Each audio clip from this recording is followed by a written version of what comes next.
মা, আমাৰ লগৰ নূৰ যে তাই বোলে ৰোজা ৰাখিছে। ৰোজা মানে কি? ৰমজান মাহৰ বিষয়ে আৰু ৰোজাৰ বিষয়ে তোমাক কম বুলি ভাবিয়ে আছিলো। শুনা, ৰমজান মাহ হৈছে ইছলাম ধৰ্মী লোকসকলে পালন কৰা অতি পবিত্ৰ মাহ। ৰমজান মাহক সংযম, দান, ত্যাগ, আত্মশুদ্ধি আদি উদ্দেশ্য পালনৰ মাহ বুলি ধাৰণা কৰা হয়। অমাৱস্যাৰ পিছদিনা ওলোৱা 9 জুনৰ পৰা আৰম্ভ কৰি সম্পূৰ্ণ এমাহ বছৰত এবাৰকৈ ৰমজান মাহ পালন কৰা হয়। গ্ৰহ নক্ষত্ৰৰ গতিবিধিৰ লগত মিলাই ৰমজান মাহৰ সময়টো নিৰ্ধাৰণ কৰা হয়। সেয়ে প্ৰতি বছৰৰ একেটা সময়ত ৰমজান মাহ নহয়। 30 দিন সম্পূৰ্ণ কৰাৰ পিছত পুনৰ 9 জুনে দেখা দিলেই ৰমজান মাহৰ অন্ত পৰে আৰু সকলোৱে ঈদ উল ফিতৰ উৎসৱ পালন কৰে। ফিতৰ মানে হৈছে ব্ৰত ভঙা, অৰ্থাৎ ঈদ উল ফিতৰ মানে ব্ৰত ভঙাৰ উৎসৱ। মা, ৰোজাৰ কথা কোৱাচোন। ৰোজা শব্দটো এটা ফাৰ্চী শব্দ। ইয়াৰ অৰ্থ হৈছে উপবাসে থকা। ৰমজান মাহ যিহেতু দান, ত্যাগ আৰু সংযম ৰক্ষাৰ মাহ। সমাজত ধনী দুখীয়া উভয় শ্ৰেণীৰ মানুহে বসবাস কৰে। ৰোজা ৰখাৰ দুটা উদ্দেশ্য হৈছে যে ভোকাতুৰৰ ভোকৰ অনুভূতি সকলোৱে উপলব্ধি কৰা, আৰু দ্বিতীয়টো উদ্দেশ্য হৈছে সংযমৰ জৰিয়তে দান আৰু ত্যাগ কৰা।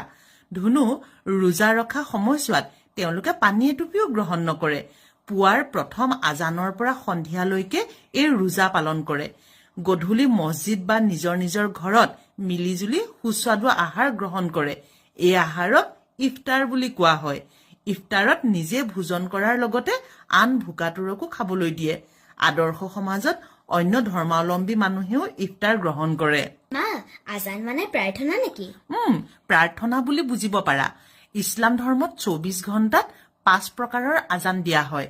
ফজৰ অৰ্থাৎ পুৱাৰ প্ৰথম আজান, জুহুৰ আজান দুপৰীয়া দিয়া হয়, আছাৰ আজান আবেলি দিয়া হয়, মগৰিব আজান সন্ধিয়া দিয়া হয় আৰু ইশা আজান ৰাতি দিয়া হয়। ৰমজান মাহত তাৰাবি নামাজ নামে এবিধ বিশেষ নামাজ পঢ়া হয়। এই সময়ত কুৰাণ শ্বৰীফৰ এটাকৈ অধ্যায় প্ৰতিদিনে পঢ়ে। নামাজ পঢ়োতে তজবি বা জপমালা ব্যৱহাৰ কৰে, দোৱা কৰে। ধুনু, কুৰাণ শ্বৰীফত মুঠ 30টা প্ৰধান অধ্যায় আছে। ইয়াৰ মাজতে বহুতো উপ অধ্যায় বা চূড়াও আছে। বিশেষভাৱে এটা কথা মনত ৰাখিবা যে কুৰাণ শ্বৰীফৰ নিৰ্দিষ্ট কোনো লেখক নাই। এই কথাষাৰ সদায় মনত ৰাখিবা। জগতক নিয়ন্ত্ৰণ কৰি থকা শক্তিটো, যাক ইছলাম ধৰ্মী লোকসকলে আল্লাহ বুলি কয়, তেওঁৰ বাণীসমূহ মহান নবী অৰ্থাৎ দেৱদূত হজৰত মহম্মদে ব্যক্ত কৰিছিল আৰু পিছত সেই মহান বাণীসমূহ লিপিবদ্ধ কৰা হৈছিল। সেই গ্ৰন্থখনে পবিত্ৰ কুৰাণ। ধুনু, ৰমজান মাহত জন্নত অৰ্থাৎ স্বৰ্গৰ দুৱাৰ খোল খায় আৰু জহন্নাম অৰ্থাৎ নৰকৰ দুৱাৰ বন্ধ হয় বুলি বিশ্বাস কৰা হয়। ৰমজান মাহৰ লগত জাকাত, ফিতিৰা, ইফতাৰ, তাৰাবি নামাজ, শবে-ই কদৰ ইত্যাদি শব্দ জড়িত হৈ আছে। তুমি এইবোৰ কথা বিভিন্ন গ্ৰন্থ বা প্ৰবন্ধৰ পৰা জানিব পাৰিবা। আৰু তোমাক এই কথাবোৰ কবৰ কাৰণে মই আমাৰ মুহচিনা অঞ্জুম জেঠাই যে তেওঁৰ পৰা শিকি আহিছো।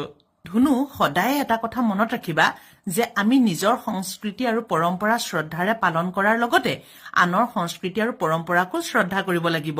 তেতিয়াহে মূল্যবোধ সম্পন্ন ব্যক্তি হ'ব পাৰিবা।